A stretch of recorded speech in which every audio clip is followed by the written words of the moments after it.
We're all good. Why not?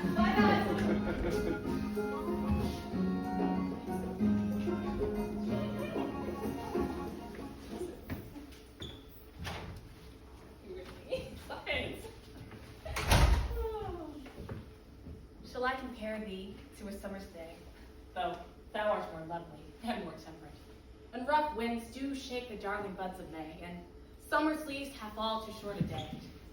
Often too hot the eye of heaven shines, and sometimes his gold complexion dimmeth, and every fair, far from fair, sometimes declines by chance or nature's changing course, untrimmed.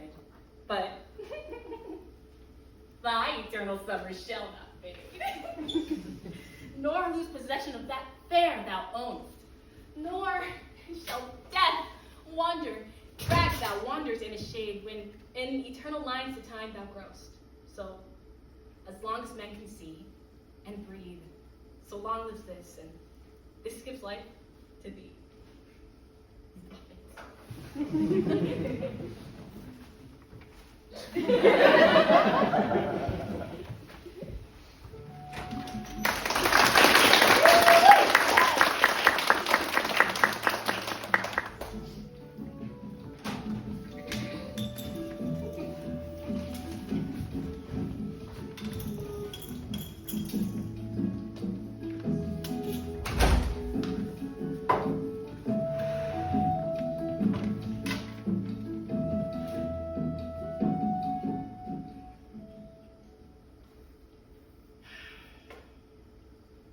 In sooth, I know not why I am so sad. It wearies me, and you say it wearies you. But how I caught it, found it, or came by it, what stuff 'tis made of, whereof it is born I am to learn. And such a want-wit sadness makes of me that I have much ado to know myself. Your mind is tossing on the sea. There where argosies with portly sail do overpeer, the petty traffickers that curtsy to them, do them reverence as they fly by them with their woven wings. Believe me, sir, had I such ventured forth, the better part of my affections would be with my hopes abroad. I should be still touching the grass to know where sits the wind, piring in maps for ports and piers and roads, and every object that might make me fear misfortune to my ventures, out of doubt would make me sad. Shall I have the thought to think on this, or shall I lack the thought that such a thing bechanced would make me sad? Tell not me. I know Antonio is sad to think upon his merchandise. Believe me, no. I thank my fortune for it. My ventures are not to one bottom trusted, nor in one place. Nor is the whole of my estate upon the fortune of this present year. Therefore my merchandise makes me not sad. Why then, you are in love. Fine! Fine. Not in love neither. But let us say you are sad because you are not married. And 'twere easy for you to laugh and leap and say you are married because you are not sad. Nature hath framed strange fellows in her time, some that will evermore peep through their eyes and laugh like parrots at a bagpiper.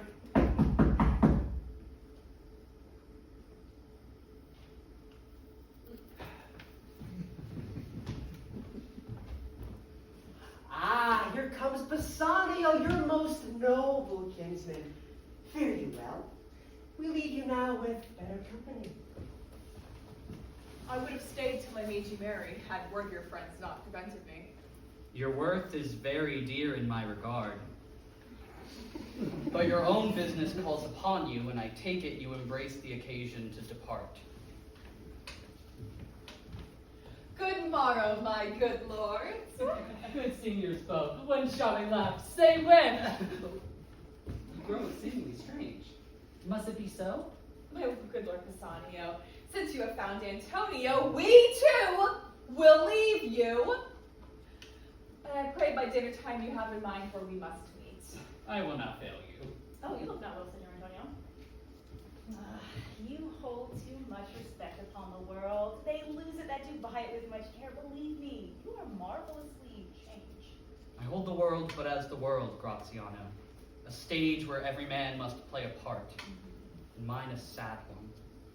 Well, then let me play the fool. With mirth and laughter, let old wrinkles come. I'd rather my liver warm with wine than my heart cool with mortifying groans. Why should a man whose blood is still warm within sit like a grandsire cut in alabaster? Sleep while he wakes, and creep into jaundice while being peevish. Ugh, I'll tell you what, Antonio. I love the intuition, I love that speaks. There is a certain man whose visages do cream and mantle like a standing pond, and do a willful stillness entertain with the purpose of being dressed in an opinion of wisdom, gravity, profound conceit. Ugh, my Antonio, I know of these that therefore are only reputed wise for saying nothing, when I'm very sure if they should speak, would damn those ears which hearing them would call their brothers fools. I'll tell you more about this another time, but which waste not to spit on a foolish gudgeon this opinion. Fare thee well awhile, and my extortion after dinner. Fare you well. I'll grow a talker for this gear. Well, thanks a faith, for silence is only commendable in a neat's tongue dry, or a maid not vendable. And whilst on the subject of maidens, oh, but let me finish, I have but 20 more words. Bye. Is that anything now? Gratiano speaks of infinite deals of nothing, more than any man in all of Venice. Well then, tell me what you today promised to tell me of. It is not unknown to you, Antonio, how much I have disabled my own estate by showing something of a more swelling port. To you, Antonio, I owe the most in money and in love, and in your love I have the warranty to unburden all my plots and purposes. I pray you, good Bassanio, speak of it. And if it stand, as you still do, within the eye of honor, rest assured, my purse, my person, my extremest means lie all unlocked to your occasion. I owe you much, and like a willful youth, that which I owe is lost. Out of doubt, you do me more wrong in making question than if you made waste of all I had. Then do but say what I should do, that in your knowledge may by me be done, and I am pressed unto it. Therefore speak. In Belmont is a lady richly left, and she is fair, and fairer than that wondrous word of virtues. And from her eyes I did receive such fair speechless messages. Her name, Portia. Brutus's Portia. The four winds blow in from every coast, renowned suitors come in quest of her. Oh, my Antonio, had I but the means to hold a rival place with one of them. Thou knowest that all my fortunes are at sea. Neither have I money nor commodity to raise the present sum. Therefore go forth. Try what my credit can in Venice do. That should be racked even the uttermost to furnish thee to Belmont to fair Portia. Go, presently inquire, and so will I where money is, and I no question make to have it of my state or for my sake.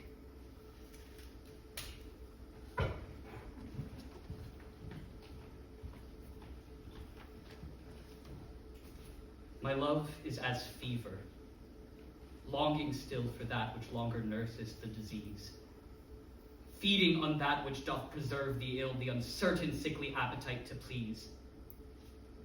My reason, the physician to my love, hath left me, and I now desperate approve. Desire is death, which physic did accept. Past cure I am now. Reason is past care, and frantic mad with evermore unrest. My thoughts and my discourse are as madmen's are from the truth vainly expressed. For I have sworn thee fair, and thought thee bright, who art dark as hell and as black as night.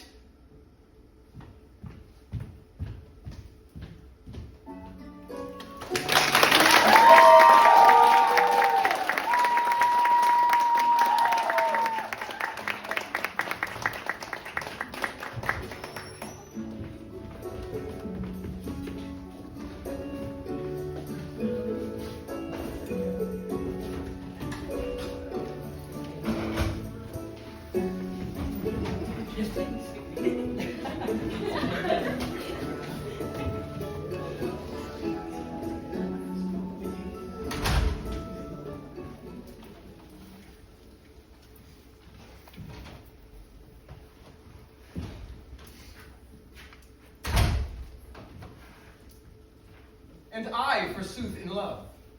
I, that have been love's whip, a very beetle to humorous side, a critic, Nay, a night watch constable, a domineering pendant o'er the boy. Than whom no mortal so magnificent, this wimpled, whining, purblind, wayward boy, this senior, junior, giant dwarf, Dan Cupid, regent of love rhymes and folded arms, the anointed sovereign of sighs and groans, liege of all loiterers and malcontents, dread prince of plackets, king of codpieces, sole imperator, and great general of trotting paraders. Ha ha ha! My little heart, and I to wear his colors like a tumbler's hoop. What? I love. I sue. I seek a wife? Nay, to be perjured, which is worst of all, and among three to love the worst of all, this wimpled, whitely wanton with a velvet brow, with two pitch balls stuck in her face for eyes, and I to sigh for her, to watch for her, to pray for her. Go to! It is a plague that Cupid will impose for my neglect of his almighty dreadful little might. Well, I will love, write, sigh, pray, sue, and groan. Some men may love my lady, and some Joan.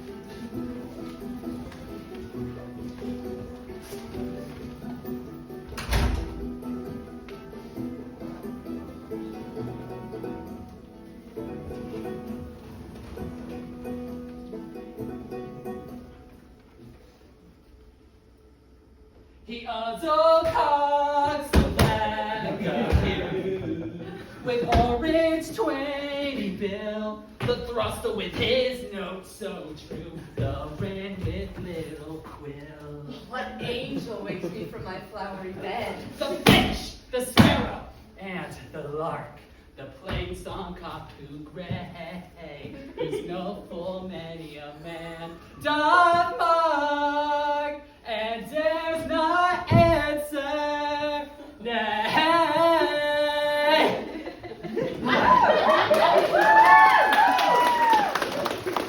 Or indeed, who would set his wit so foolish a bird? Who would give the bird a lie, cry, cuckoo, never so. I pray thee, gentle mortal, sing again. Mine ear is much enamored to thy note, and so is mine eye enthralled to thy shape. And thy fair virtue's force, her force, doth move me, on the first view to say, to swear I love thee. Methinks, mistress, you should have little reason for that, and yet to say reason and love keep little company together nowadays. 'Tis a pity that some modest neighbors will not make them friends. Nay, I can gleek upon occasion. Thou art as wise as thou art beautiful. Not so neither, but if I had wit of my own to serve my own turn, I'd leave these woods. Out of this wood do not desire to go. Thou shalt remain here, whether thou wilt or no. I am a spirit of no comrade. The summer still doth, and I do love thee. Therefore, go with me. I'll give thee fairies to attend on thee, and they shall fetch thee jewels from the deep, and sing while thou on pressed flowers dost sleep. Peace blossom, cobweb, moat, and mustard seed.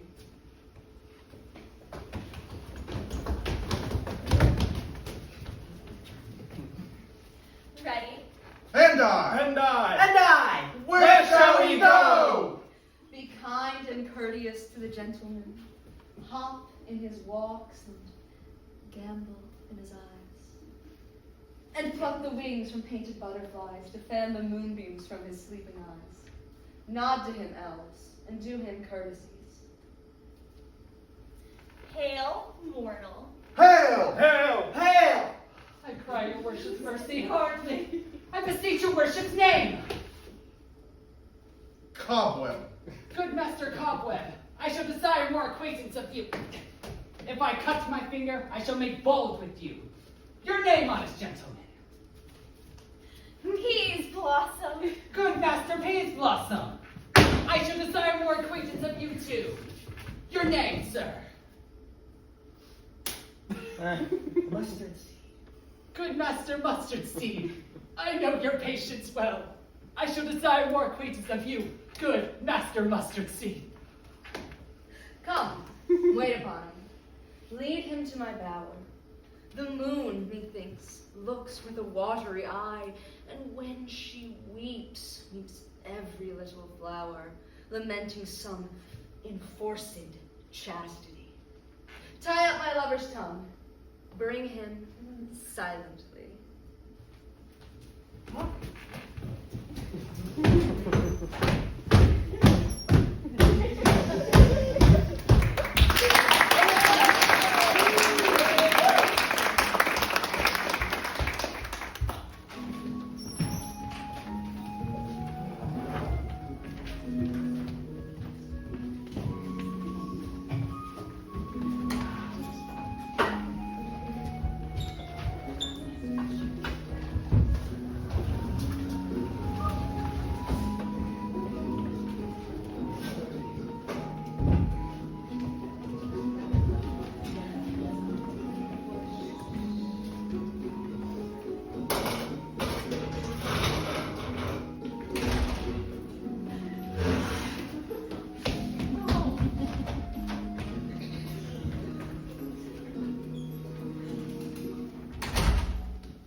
But for mine own part, my lord, I can be well contented to be there, in respect to the love I bear your house. He can be contented to be there. Why is he not? In respect to the love he bears our house, and this he shows he loves his own barn better than he loves our house. You see some more. The purpose you undertake is dangerous.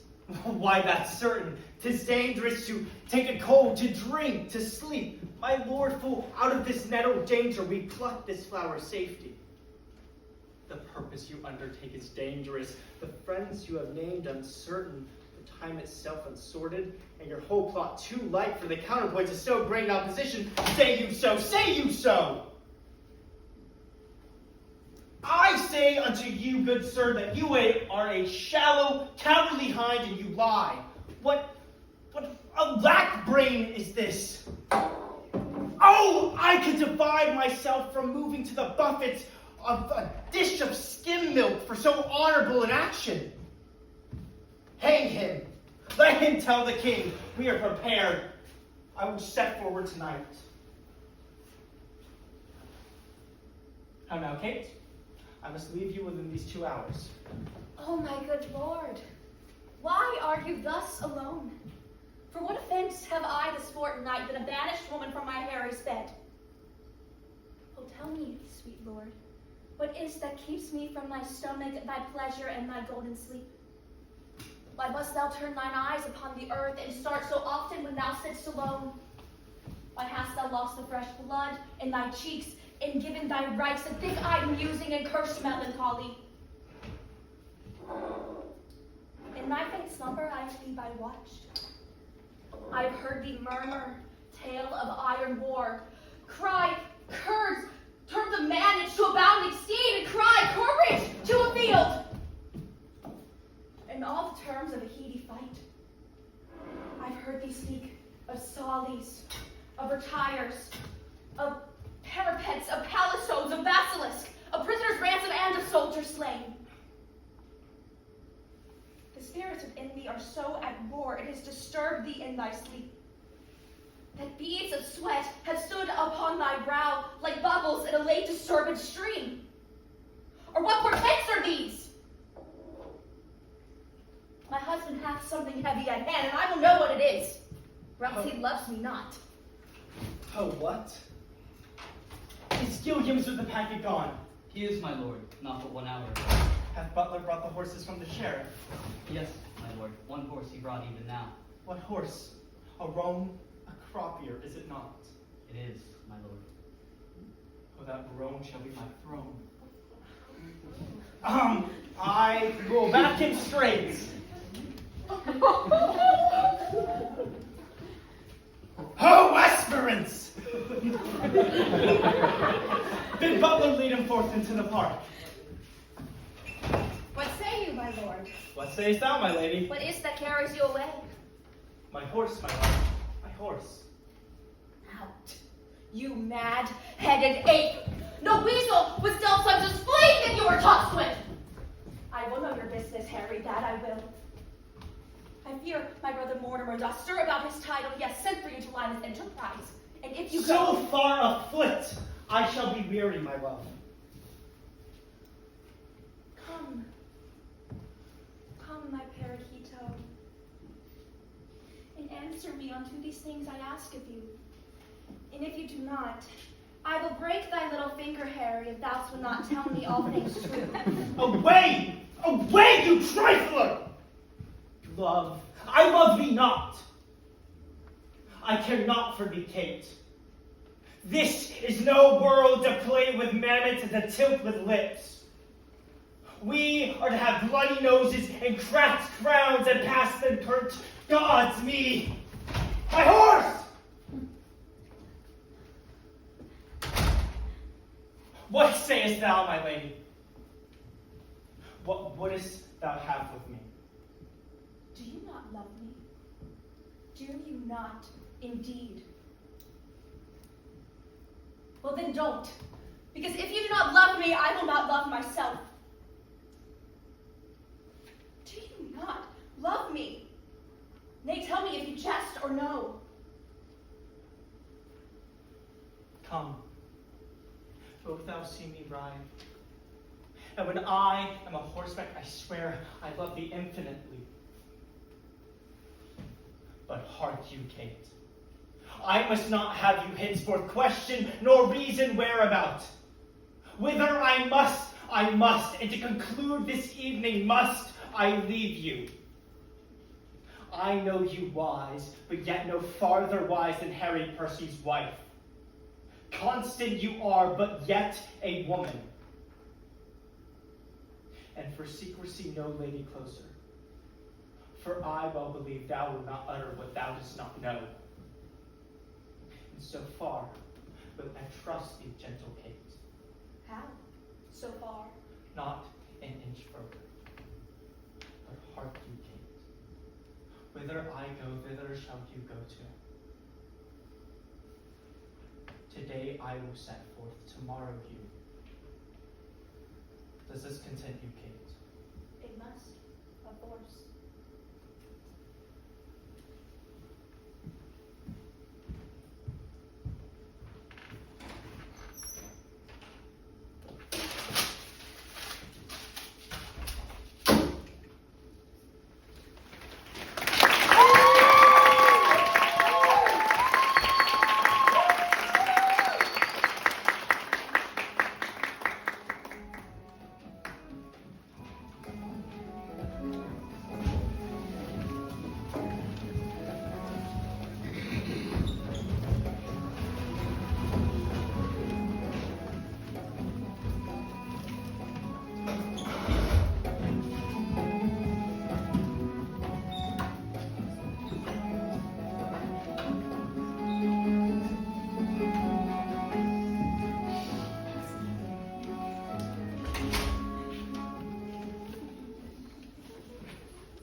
One, but I was one, my lord, with the first lance I ever. Pardon me, if I confess too much, you shall play the tyrant. I love you now, but not till now so much. But I might master it. In faith I lie, my thoughts were like unbridled children, grown, too headstrong for their masters. See, we fools, why have I blabbed? Who shall be true to us when we are so unsecret to ourselves? And though I loved you well, I wooed you not.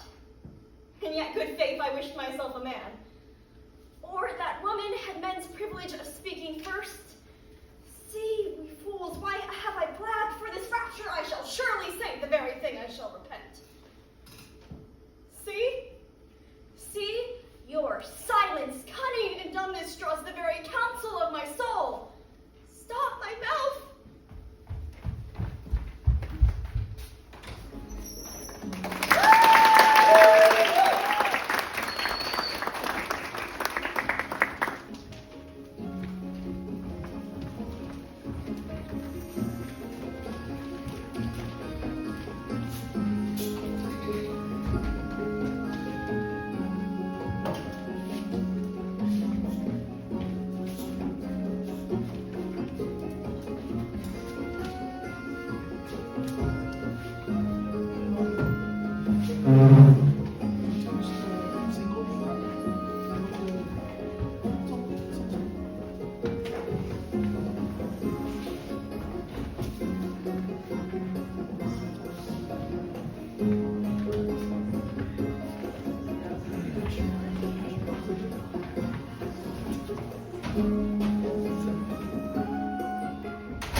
How now, my love?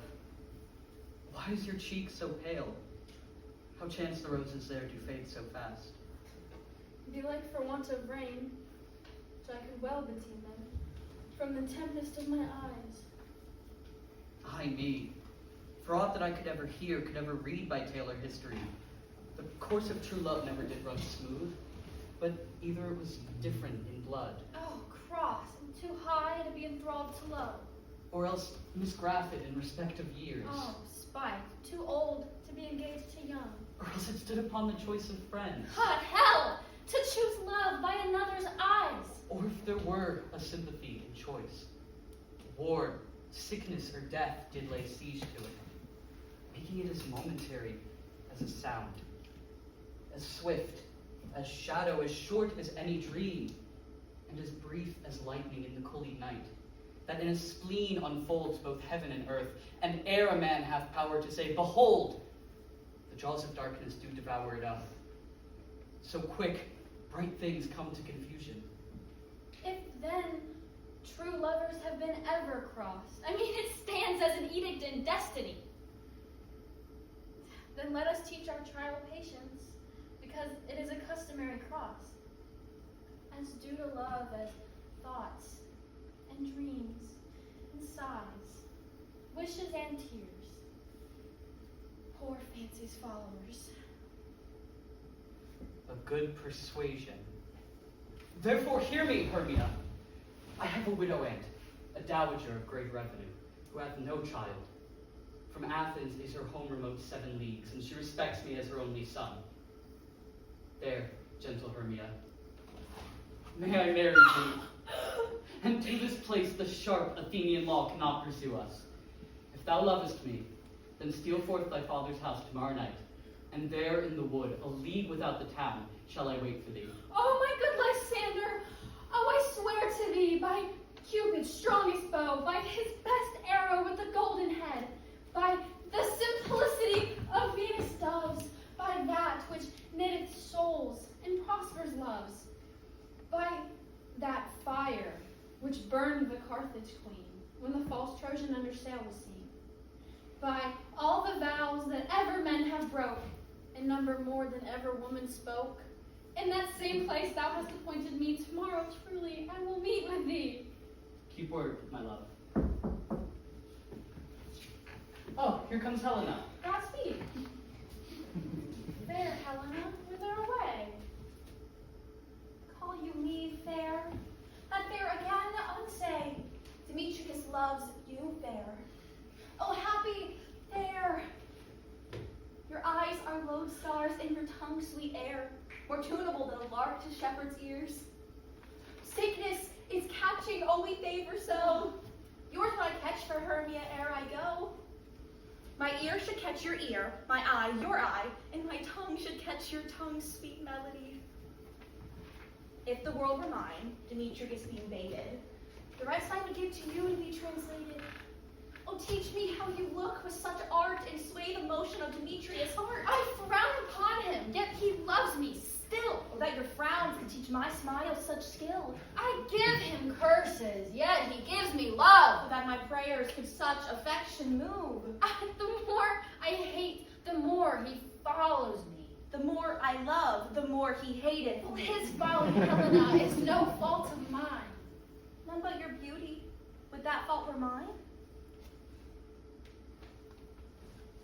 Take comfort. He no more shall see my face. Lysander and myself will fly this place. Before the time I did Lysander see, seemed Athens as a paradise to me. What graces in my love do dwell, he hath turned a heaven unto a hell. Helen, to you our minds we will unfold. Tomorrow night when Phoebe doth behold her silver visage in watery glass, decking with liquid pearl the bladed grass, a time that lovers' flights doth still conceal, through Athens' gates have we devised to steal. Then in the wood where often you and I upon faint primrose beds were wont to lie, emptying our bosoms of their counsel sweet, there my Lysander and myself shall meet, and thence from Athens turn away our eyes, to seek new friends in stranger companies.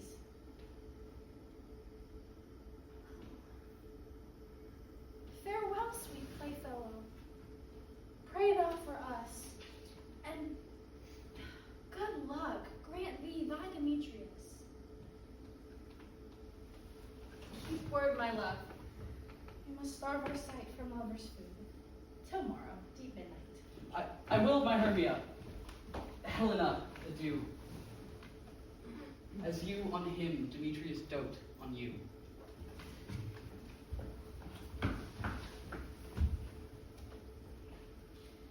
How happy, or other some can be.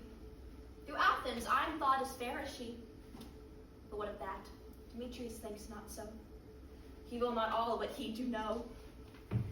And as he errs, doting on Hermia's eye, so I, admiring of his qualities, thinks base and vile, holding no quantity. Love can transpose form and dignity. Love looks not with the eyes, but with the mind. Therefore wings Cupid painted blind. Therefore love is said to be a child, because in choice he is so oft beguiled.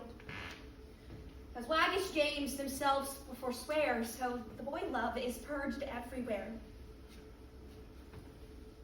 And as Demetrius looked on Hermia's eye, he hilt on oath that he was only mine. But as the heat from Hermia felt, he dissolved and showers of oath did melt. I will tell him of fair Hermia's flight. Then to the wood will he tomorrow night pursue her, and for this intelligence I will have thanks. It is a dear expense. But herein me I enrich my pain to have him in sight thither and back again.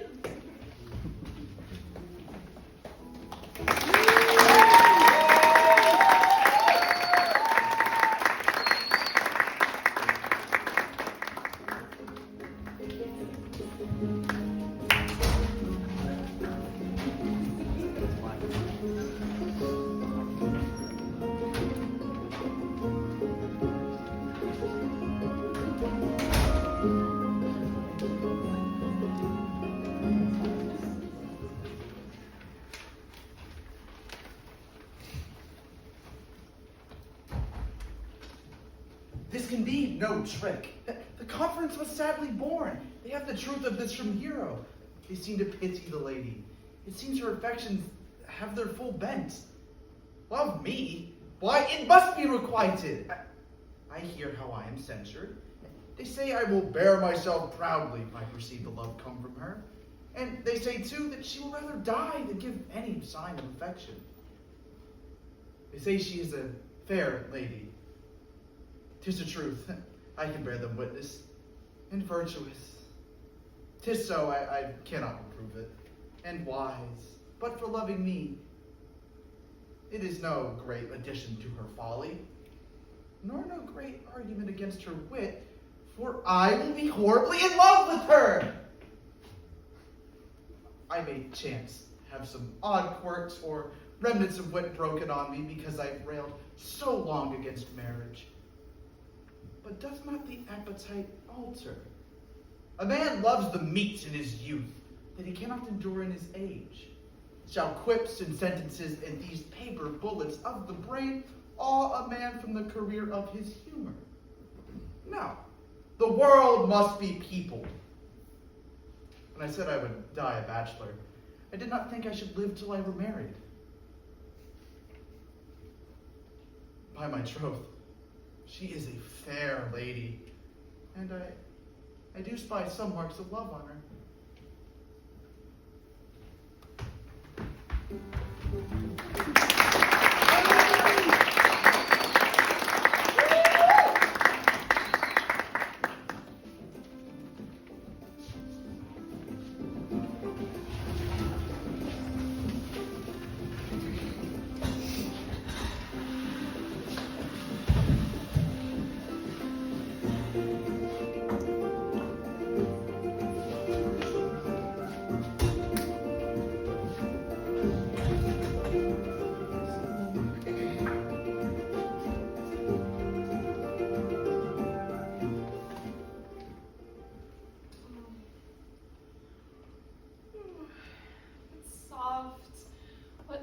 Yonder window breaks. It is the east, and Juliet is the sun. Rise, fair sun, and kill the envious moon that was already sick and pale with grief, that thou, her maid, art far more fair than she. It is my lady. Oh, it is my love.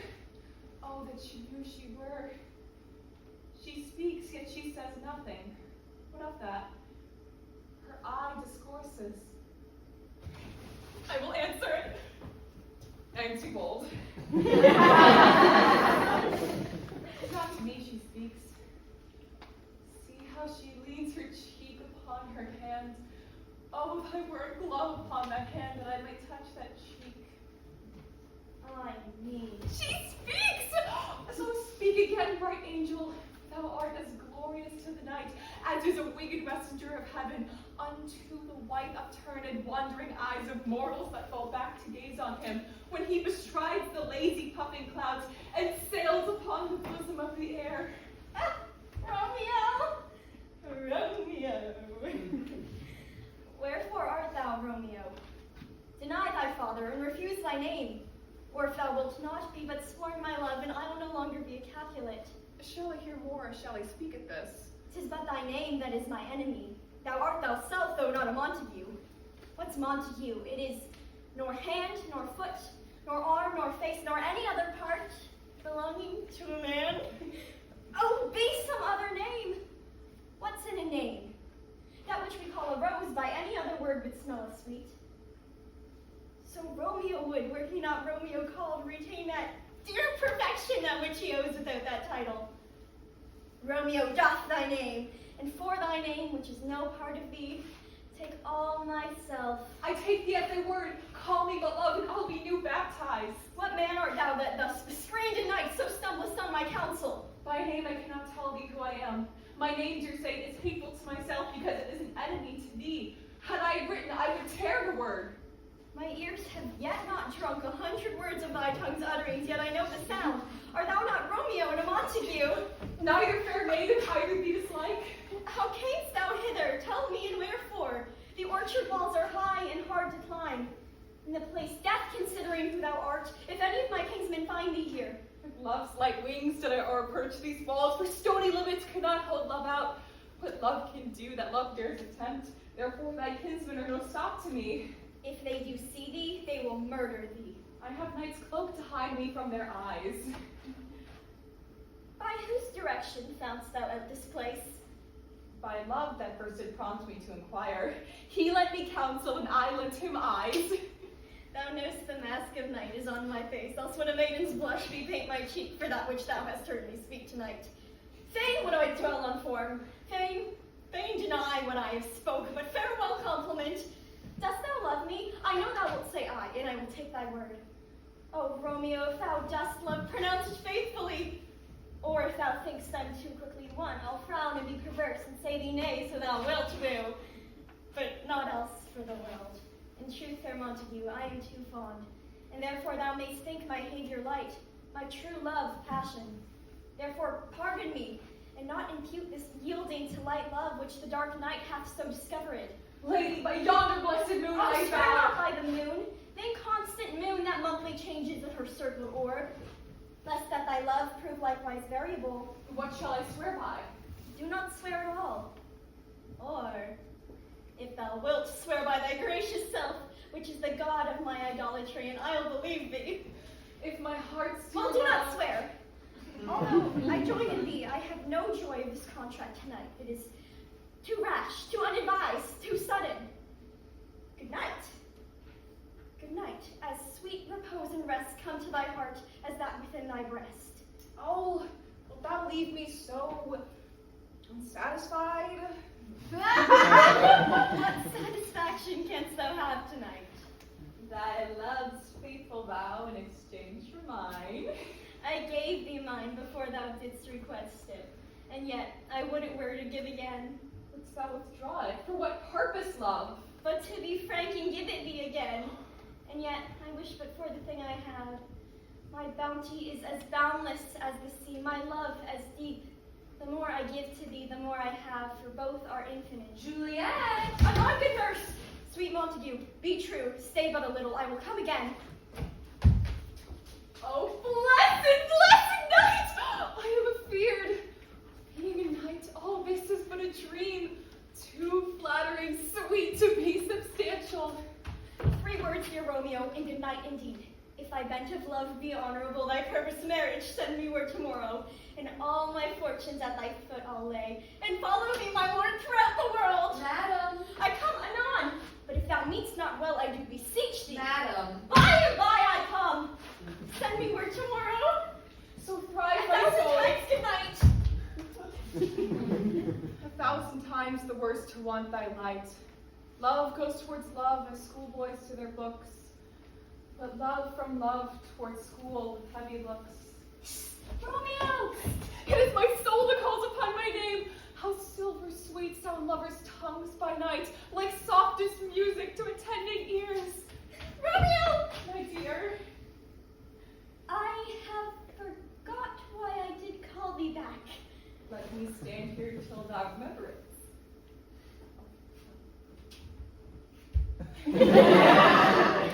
I shall forget to have thee still stand there, remembering how I loved thy company. And I'll still stay to have thee still forgetting any other home but this.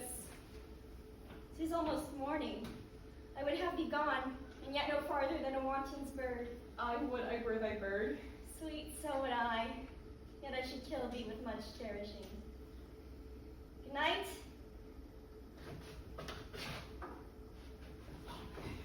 Good night.